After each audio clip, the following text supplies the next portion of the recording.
నమస్కారం మెడిసిమల్ గారు. నమస్కారం అండి. సార్, ఋషికొండ ఆ, ఒక నార్మల్గా ఉన్న టూరిజం ఒక బిల్డింగ్ని కూల్చేసి దాన్ని తొలిచేసి ఒక వైజాగ్ ఉన్న అందాన్ని కాస్త పోగొట్టి ఆ, ఎటువంటి అనుమతులు లేకోకుండా ఏదేదో చేసి మసిపూసి మారేడుకాయ చేసి ఫైనల్గా వాళ్ళు ఈరోజు బయటపడింది ఏంటంటే చాలా పెద్ద బిల్డింగ్లు కట్టారనేసి 7 బిల్డింగ్లు కట్టారనేసి అందులోన ఎన్నో రాజప్రసాదాలు ఉన్నాయనేసి ఏంటి ఎలా చూడాలంటారు దీని మీద? అసలు శిక్ష ఎవరికి పడుతుందా పడదు? అసలు ఎలా చూడాలి దీన్ని? అందరికీ నమస్కారం అండి.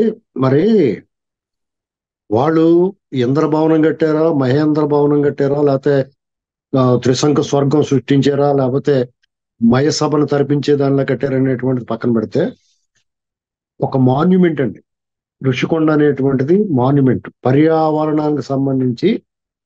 అలాగే అక్కడ ఏపీ టూరిజం సంబంధించి హరిత రిసార్ట్స్, అక్కడ గెస్ట్ హౌస్లు ఉంటాయి.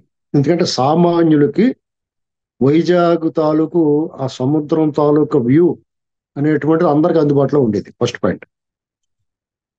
అనేక మంది పర్యాటకులు అక్కడ వాళ్ళకి అనుభవాలు ఉంటాయి అందులో. అలాగే నాకు కూడా అనేక మధుర స్మృతులు ఉన్నాయి ఆ ఋషికొండ హరిత రిసార్ట్స్ లో. నాలాగా లక్షలాది మంది, కోట్లాది మందికి అక్కడ కొన్ని అనుభూతులు ఉంటాయి. దాన్ని అతను ఛిద్రం చేసి ఇక్కడ చాలా మంది ఏం మాట్లాడుతున్నారంటే బ్రహ్మాండ బిల్డింగ్ కట్టాడు, అదేదో పెద్ద గొప్ప కింద అనుకుంటున్నారు. అలాగే కాదు, అతను ఎవరి కోసం కట్టాడు? ఇది పాయింట్. అది మీకోసం, నా కోసం, ప్రజల కోసం కట్టలేదు. కనీసం ఒక నిర్మాణం జరుగుతున్నప్పుడు చూడటం కూడా పోనివ్వలేదు ఎవరినండి. ఎన్ని ఆంక్షలు పెట్టారండి? ఎన్జిటి పర్మిషన్ ఉందా? కోర్టులు వద్దన్నా, ప్రతిపక్షాలు గొగ్గోలు పెట్టినా అసలు ఎవరు ఆ ప్రజలందరూ అక్కడ చిన్న చిన్న అంగళ్ళు పెట్టుకున్న రోడ్డు వారిని బతికి వాళ్ళని కూడా లేపేశారు అక్కడ. దీనికి సంబంధం లేని ఈ ఋషికొండకి సంబంధం లేకుండా రోడ్డు మీద బతుకుతూ ఉంటారు కొంతమంది. ఆ పర్యాటకుల మీద ఆధారపడి బతికే వాళ్ళందరినీ కూడా వాళ్ళు పట్టుకొట్టారు. సరే, తీరా చూస్తే అది నువ్వు ఏదన్నా ఒక సచివాలయం కట్టావా, లేకపోతే నువ్వు అక్కడ రాజధాని అన్నావు, ఎగ్జిక్యూటివ్ క్యాపిటల్ అన్నావు, అక్కడ ఏదైనా సచివాలయం కట్టావా? లేకపోతే అది చెప్పాలి కదా. సిగ్గు లేకుండా ఇంకా ఆ మధ్య ఎలక్షన్ల ముందు రోజా గారు ఏం చెప్పారు? 3 మెన్ కమిటీ చేసాం, ఇది ముఖ్యమంత్రి గారి నివాసం. బుద్ధి ఉందా నీకు అసలు? ప్రజల సొమ్ముతో రాష్ట్రం నానా సంకలనం ఆగిపోయి అప్పులు పాలైపోతే నువ్వు నీ కోసం రాజప్రసాదం నిర్మించుకుంటావు ప్రభుత్వ సొమ్ముతోటి. నిజంగా పొరపాటునో గ్రహపాటో ఆందోళన దరిద్రం బట్టి నువ్వు మళ్ళీ గెలుచుంటే ఏంటంటే పరిస్థితి? తాడేపల్లిలో ఒకటి, బెంగళూరులో ఒకటి, హైదరాబాద్లో ఒకటి, కలకత్తాలో ఒకటి, బొంబాయిలో ఒకటి, అక్కడెక్కడో లండన్ పక్కన దీవిలో ఒకటి, ఇలా నువ్వు కట్టుకుని ఇదంతా ఎక్కడ మీదేసిపోతావు నువ్వు? కరోనా వచ్చిన తర్వాత ఎవడి పరిస్థితి ఏంటో అనేటువంటిది ప్రజలందరికీ అర్థమైన తర్వాత కూడా ఇంకా నువ్వు ఈ పోగలాడు దేనికోసం, ఎవరి కోసం? ఇంకా బుద్ధి జ్ఞానం లేకుండా పేదలకి పెత్తందారులకి అనేటువంటి స్లోగన్స్ ఇచ్చి నువ్వేమీ తెలియని ఎర్రోళ్ళగా ఎర్రి ముఖం వేసుకుని పిచ్చి చూపులు చూస్తా, బిత్తర చూపులు చూస్తా, నువ్వు చాలా మంచివాడు అన్నట్టు ముసుగేసుకుని గోముఖ వ్యాఘ్రంలో వ్యవహరించావు. జగన్మోహన్ రెడ్డి అనేటువంటి వ్యక్తి గోముఖ వ్యాఘ్రం. మేకతోలు కప్పుకున్న పులి, నరమాంస భక్షకుడు అండి ఇతను. మ్యానేటర్ అంటారు పులిని, మనుషులు తినేసేదాన్ని. అయితే ఇక్కడ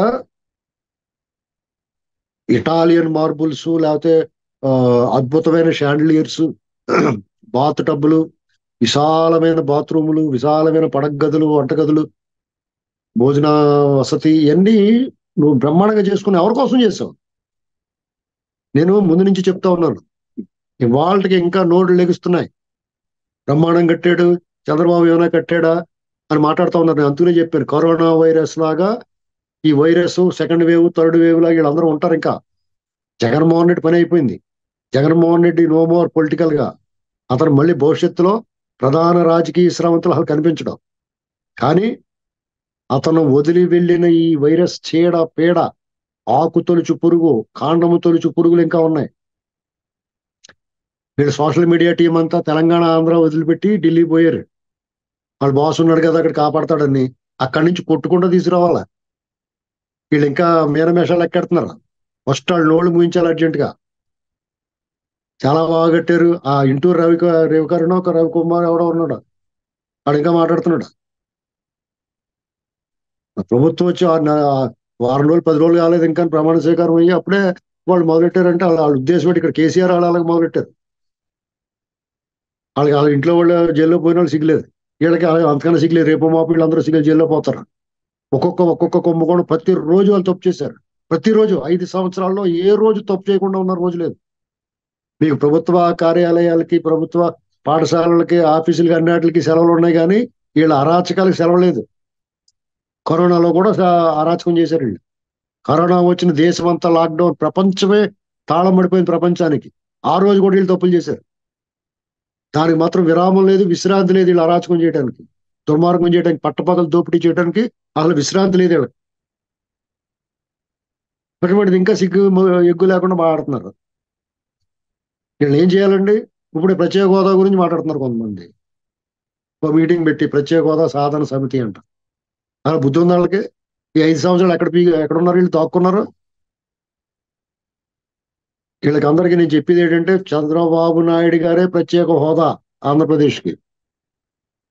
చంద్రబాబు నాయుడు గారి ప్రమాణ స్వీకారం చెయ్యక ముందే అమరావతిలో రోడ్లు క్లీన్ అయిపోయిన పిచ్చి మొక్కలు, వెలుగులు విరజిమ్ముతుంది. ఆల్రెడీ ఆయన ఇంకా వారం అవ్వలేదు ప్రమాణ స్వీకారం చేసి, ఆల్రెడీ నిన్న సోమవారం నాడు పోలవరం దగ్గరికి వెళ్ళేది. ఆ దుస్థితి చూసి ఆయన కళ్ళ నీళ్ళు ఒకటి తక్కువ. ఇది ఎన్నాళ్ళ నుంచి ఆయన నెత్తి నోరు కొట్టుకుని చెప్తున్నా కానీ ఎప్పటికీ ఎక్కలేదు. ఒక్కడు మాట్లాడలేదు పోలవరం గురించి. పైగా తిరిగాడు సరిగ్గా కట్టలేదు, ఆ డయాఫ్రమ్ వాళ్ళు ఇలాంటివన్నీ కొట్టుకుపోతుంటే ఒక్కడు మాట్లాడలేదు. ఆ ఉండవేల అరుణ్ నోట్లో ఏం పెట్టుకున్నాడో మరి. ఒక్కరోజు కూడా బుద్ధి లేదా నీకు, పోలవరం అలా చేస్తున్నా తప్పది అని హితవు చెప్పొద్దు. అసలు వీళ్ళు మాట్లాడే అర్హత ఉంది వీళ్ళకి? ఏం న్యాయమండి ఇది? మరీ ఇంత దిగజారిపోవాలా మనుషులు? ప్రజల తరపున మాట్లాడండి అయ్యా. కనీసం నీకు అభిమానం పెట్టుకో, అతనే గెలవాలని కోరుకో, తప్పులేదు. అతను రావాలని కోరుకో, అది నేరమే. ఇప్పుడు అతను రావాలని కోరుకున్నవాడిని కూడా నేను సామాజిక బహిష్కరణ చేయమంటున్నాను, నేను సంఘ బహిష్కరణ చేయమంటున్నాను. నేను దూరం పెట్టాలా? కరోనా వైరస్ లాంటి వాళ్ళు వీళ్ళంతా. కరోనా వల్ల ఎంత ప్రమాదం వచ్చింది, అంత ప్రమాదం వీళ్ళు. సమాజానికి పట్టిన చీడ పీడ పురుగులు వీళ్ళు. ఎంత దారుణం అండి ఇది.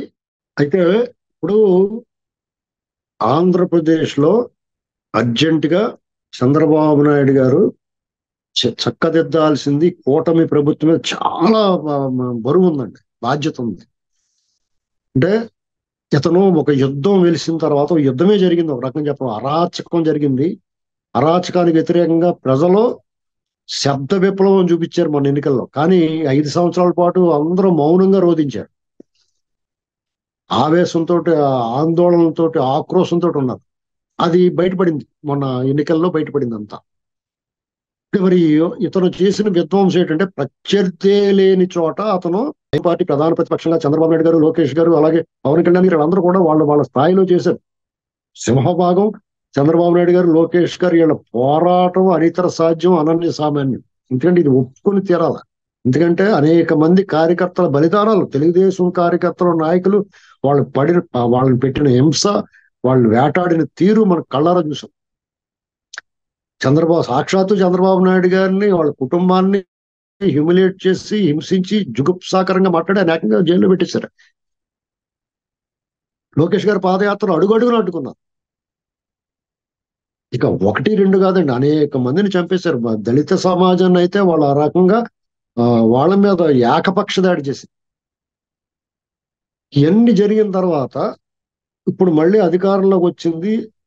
అప్పుడు ఈ అధికార యంత్రాంగం, పోలీసు, రెవెన్యూ, ఐఏఎస్ ఆఫీసర్లు, ఐపీఎస్ ఆఫీసర్లు అస్సలు వాళ్ళ స్థాయి మరిచి, వాళ్ళ ఉద్యోగ బాధ్యతలు విస్మరించి, చట్టము రాజ్యాంగానికి వ్యతిరేకంగా వాళ్ళు జగన్మోహన్ రెడ్డి గారు చేసిన ఊడిగం అసలు వాళ్ళ పట్ల ఎంతో కొంత గౌరవం, చాలా కొంతమంది పట్ల అయితే విపరీతమైన భక్తిభావం ఉండేది. వాళ్ళందరినీ చూస్తుంటే అసహ్యం వేస్తుందండి. ఇంకా సిగ్గు ఎగ్గు లేకుండా మాట్లాడుతుంది. కొంతమంది పారిపోతున్నాం. చంద్రబాబు నాయుడు గారు ఆ పావులన్నీ పట్టుకోవాలి, పారిపోకుండా చూడాలి. ఓ పక్కన ఈ రాష్ట్రాన్ని ఇప్పుడు రాష్ట్రము భవిష్యత్తు అభివృద్ధి అనుకుంటుంటే ఈ పావులన్నీ పక్క పక్కన దాక్కుని మళ్ళీ వచ్చి కొరుతాయి.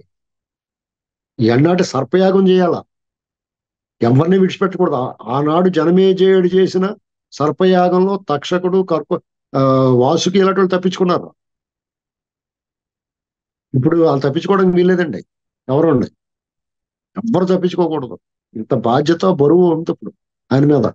మళ్ళా మొదలెట్టారు కొంతమంది. విజయసాయి రెడ్డి అసలు ఎంత సిగ్గులేని వాడంటే, ఇప్పుడు ఎన్డీఏలో వీళ్ళ ప్రభుత్వం వీళ్ళ మీద ఆధారపడి ఉంది కాబట్టి ప్రత్యేక హోదా సాధించాలి. నువ్వు చెప్పాలటి, నువ్వు చెప్పగలద్దు. నువ్వేం పీకు విన్నాళ్ళు ఒక్క రోజున ట్వీట్ వేసాడా ప్రత్యేక హోదా గురించి? ట్వీట్ వేసిన క్షణం వీళ్ళు జైల్లో పోతారండి. ఇప్పుడు కూడా బీజేపీ వాళ్ళు అర్థం చేసుకోవాలా, కేంద్రంలో ఉన్న పెద్దలు ఇమీడియట్ గా వీళ్ళ బెయిల్ క్యాన్సిల్ చేసి లోపల పెట్టాలా. వీళ్ళు అలా బయట ఉండడానికి వీల్లేదు. జగన్మోహన్ రెడ్డి మీద 5 ఏళ్ళు చేసిన అరాచకానికి సరిపడగా 2 జన్మలు సరిపడగా శిక్షించదగిన నేరాలు చేసాడు అతను.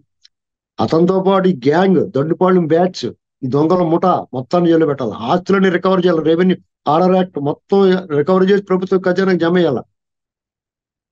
చంద్రబాబు నాయుడు గారు అభివృద్ధి చూసుకుంటే లోకేష్ కి, పవన్ కళ్యాణ్ గారు కొన్ని బాధ్యతలు అప్పచెప్పి కొన్ని కమిటీలు ఏర్పాటు చేసి ఒక్కొక్క సెక్షన్ ఒక్కొక్కళ్ళు అప్పచెప్పి వాళ్ళందరినీ తోలు తీసి ఎండేయాలండి.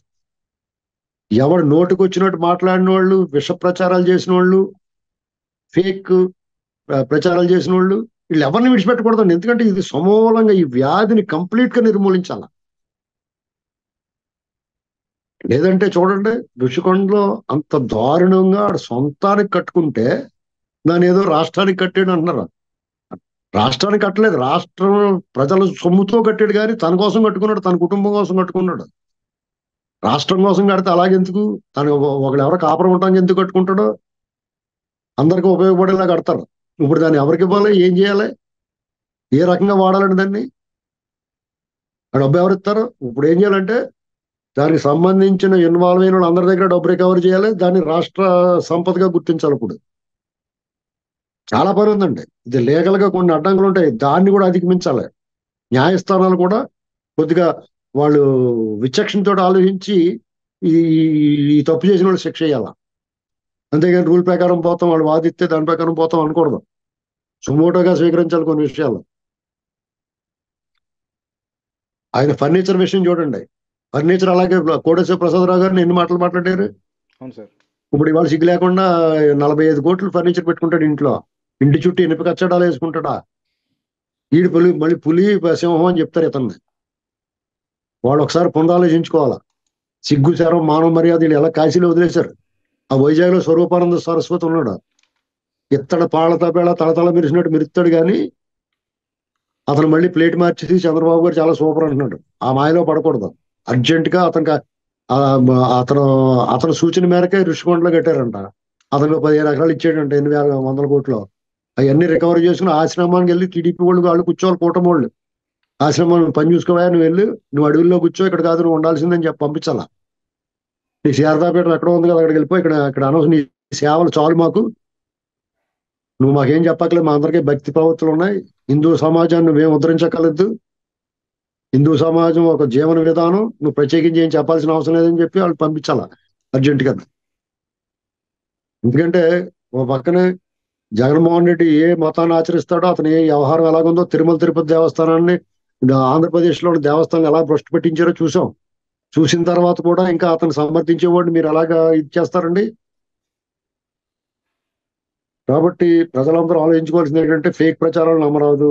చంద్రబాబు నాయుడు గారే ప్రత్యేక హోదా డెఫినెట్ గా ఆయన చేతిలో ఒక 10 సంవత్సరాల పాటు భద్రంగా ఉంటే అప్పుడు రాష్ట్రం ఒక దారిలోకి వస్తుంది. అప్పుడు ఈ ఎలాగే జైల్లో ఉంటాడు, గొడవ లేదు. అప్పుడు మళ్ళీ ఇంకోళ్ళు ఎవరో ప్రజల కోసం పనిచేసిన వాళ్ళు ఎవరన్నా వస్తే అవకాశం ఇస్తే ఇవ్వాలి. లేదంటే వీళ్ళ పనితీరు బాగుంది, ఇంకా బాగుంటుంది అనుకుంటే వీళ్ళు ఎన్నుకుంటారు. ఇది పరిస్థితి. చూద్దాం సార్, మీరు చెప్పినట్టు ఈ ప్రజల సొమ్ముతో కట్టుకున్న ఈ సొంత ఇంటిని ఖచ్చితంగా ఆ, ఆ, చంద్రబాబు నాయుడు గారు అండ్ ప్రభుత్వం మంచి పద్ధతులు వినియోగిస్తుందనేసి దీనికి సహకరించిన అధికారుల్ని వీళ్ళందరినీ ఖచ్చితంగా శిక్షార్హులుగా చేసి వాళ్ళకందరూ శిక్ష పడేలా చేయాలని ఆశిద్దామండి. ధన్యవాదాలు సార్.